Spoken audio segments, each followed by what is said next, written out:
Good morning, church. I'm Dave, and I'm one of the pastors at Community Christian Church at Carillon. So, how was your week? Last Monday, I asked for some suggestions for future episodes of this posting. And I did get a couple of interesting responses in the comments, but not the overwhelming outpouring of clever ideas that I had hoped for. So that wasn't a total success. But I hope that some of you did spend some time thinking about what you might be interested in hearing about. Perhaps there was some value in that. Anyway, we move on. Community Christian Church is currently in the middle of a message series revolving around courage and the lessons that can be learned from Old Testament stories of courageous followers of God. So, I got to thinking about courage, particularly about courage as a Christian virtue. Now, during the Middle Ages, theologians developed an interest in trying to put Christian thought into some sort of unified philosophical structure. And one of the things they did was to compile a listing of virtues. Now, a virtue is simply defined as a particular moral excellence. And the Christian scholars of the time decided that there were four principal virtues, which they named the cardinal virtues: prudence, justice, temperance, and fortitude. Now, clearly there are other virtues that are left off this list: honesty, faithfulness, generosity. But these four were considered fundamental to living a Christian life. Now, the names are a little bit archaic, but prudence is simply wisdom. Justice is fairness. Temperance we would call restraint. And fortitude, well, that's their word for courage. And all of these are excellent qualities, even if one is not a Christian. And the medieval church put a Christian spin on them.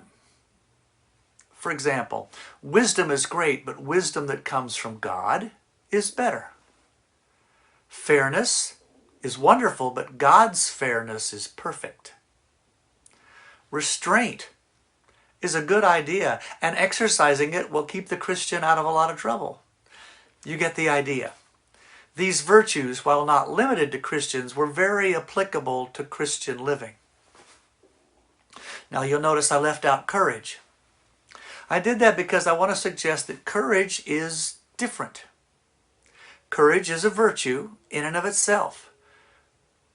Courage to live rightly in the face of opposition. Courage to speak truth when truth is unpopular. These are powerful elements of a strong Christian moral framework. But courage is different in that not only is it a virtue in itself, but it is also a component of every virtue when the going gets tough.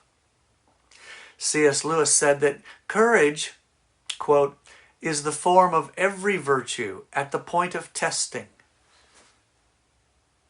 Now, what that means is that sometimes virtuous behavior is easy. But when it gets difficult, courage is needed. We must have courage to support the virtuous intention and lift it to completion. For example, sometimes it's easy to be honest. Someone asks you your favorite color. You answer, honestly, no problem.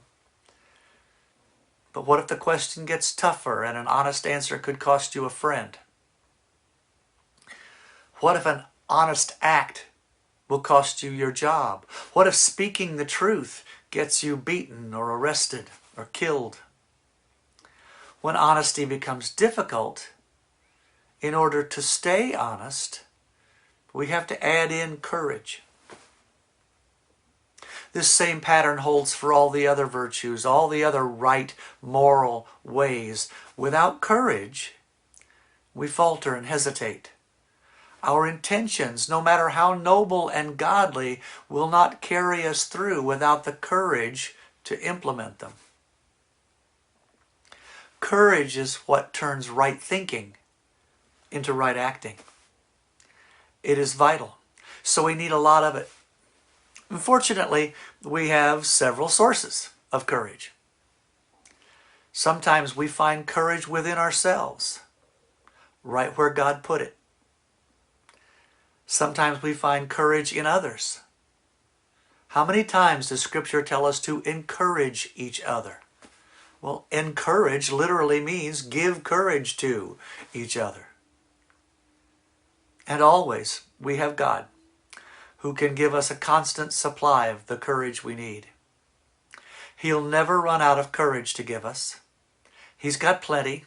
He invented it.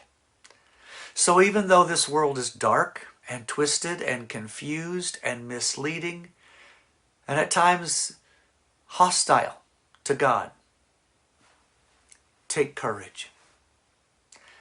Or to put it in more biblical language, be not afraid. God bless you all.